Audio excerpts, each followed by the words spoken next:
What if the hardest part about surviving wasn't the illness itself? It was about losing the version of yourself before it. Grief from life-altering diagnosis, it's real. It's not just physical, it's emotional. It hits us at that soul level, and it's deeply personal. And most people won't talk about it, so we're going to talk about it. Hello to each of you on this healing journey, surviving, thriving, or simply just showing up. My name is Shannon. I'm a certified integrative health coach and also a cancer survivor. I created this space to support you wherever you're at on your journey. By the end of this video, you'll not only have a deeper understanding of why grief shows up, but you'll walk away with 5 powerful practices to support you in moving forward. Grief doesn't just show up with the death of a loved one. It shows up in these ambiguous realms. Your body has changed so much. It either has things attached to it. Maybe you've lost your hair. Maybe surgery has altered your body in some way that won't ever be the same as much as those doctors promise, right? Your identity has shifted. Perhaps you're a mom. Perhaps you have a career. For me, I was a firefighter. I didn't know if I was going to be able to go back to that career or not. And I was loving that career. Truly, I was at the height of it. Maybe you're struggling with some activities that you're missing out on. One of the things that I couldn't do for the longest time was put my body in water. I love to go swimming in natural water sources, and that was something I was not able to do for the longest time. Maybe people view you as strong and capable, and you're not right at that moment, not yet. And that shifted how you interact with the world, how your dynamics change with friendships, and that can cause shifts in friendships, which is another source of grief. And this is just a small list. Again, these are deeply personal, and they're going to vary for you on an individual basis. There might be some of these common themes amongst us, no matter what your diagnosis is. When it is, the diagnosis is that stage. When you hear those words, you know your life is never going to be the same again. That's great. For me, I was also in the height of health. I was in the best physical shape I had been in ever when my diagnosis came. And that changed. My doctors flat out told me that I wasn't going to be able to do the activities that I thought I could. Not even simple riding the bike for a while after some of my surgeries. I couldn't elevate my heart rate beyond a certain point. And again, things are going to be different for you, but the theme is the same. And you didn't imagine this. This is real grief showing up. This grief counts, and it is a similar process to grieving a loved one. I'm going to share a quote from Megan Devine. She wrote the book, It's Okay That You're Not Okay, which is a book about grief.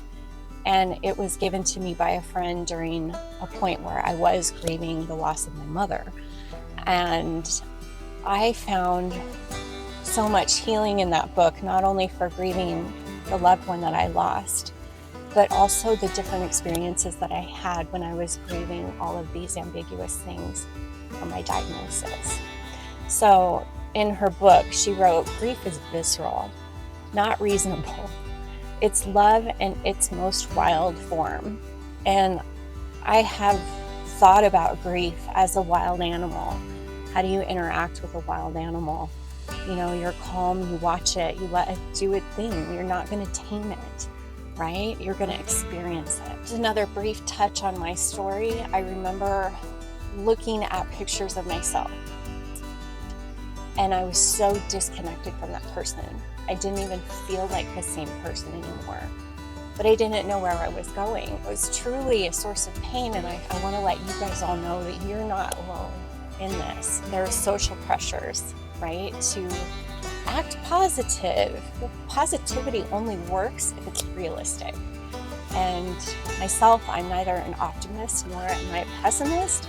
I consider myself a realist. So there's this pressure to not make people uncomfortable with your own illness, and you're not able to show up with where you're at authentically, right? And it causes us to not accept ourselves where we're at. We can also think of that caterpillar to butterfly analogy that is used. And what often is missed in that analogy is we go straight to the butterfly. And there's not enough time spent in the chrysalis stage.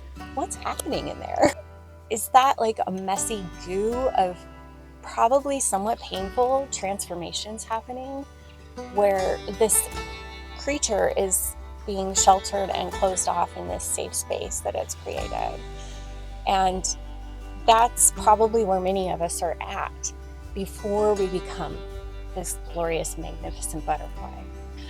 So facing grief with a diagnosis in this arena where we're still trying to get a hold on everything else that's happening in our world, grief is bravery. It's how we honor what we've lost, is by loving. So I'm going to share with you 5 practices that helped me move from suffering into healing, moving forward through this grief. And this took time. It was not instant, but even starting with these practices gave me the smallest amount of relief. The first is writing letters. I wrote letters to my breast before the mastectomy surgery. I took myself out on a camping trip, like just for a weekend before that surgery, just to enjoy the outdoors, do some things I knew I wouldn't be able to do for a while. I also wrote letters to the cancer, letters to my health, letters to all those things that I lost. In a sense, it became a bit of a grief journal. It's just writing to where you're not going to have to worry about sharing it with anyone else. You can burn it, you can keep it, whatever feels right to you. Next is a gratitude journal. No matter how dark some of these grief feelings got for me, having a gratitude journal and focusing on the real things to be grateful for in my life. The letters of friends, the friends that took turns making sure I was getting a phone call every day. So grateful for that. Whatever that is in your life. It's not toxic positivity, but it's holding truth and tenderness together. Next is acknowledging the interim. So many women that I've worked with and friends, just being where you're at in this interim time. John O'Donohue wrote a poem, Blessings for the Interim, and I'll read you a bit of it right now. You are in this time of the interim, where everything seems withheld. The path you took to get here has washed out. The way forward is still concealed from you. The old is not old enough to have died away. The new is still too young to be born. What's being transfigured here in your mind, and it is difficult and slow to become new, the more faithfully you can endure here, the more refined your heart will become for your new arrival in the dawn. For the full poem and a quick recap, head over to my blog that goes with this video. There's a link in the description.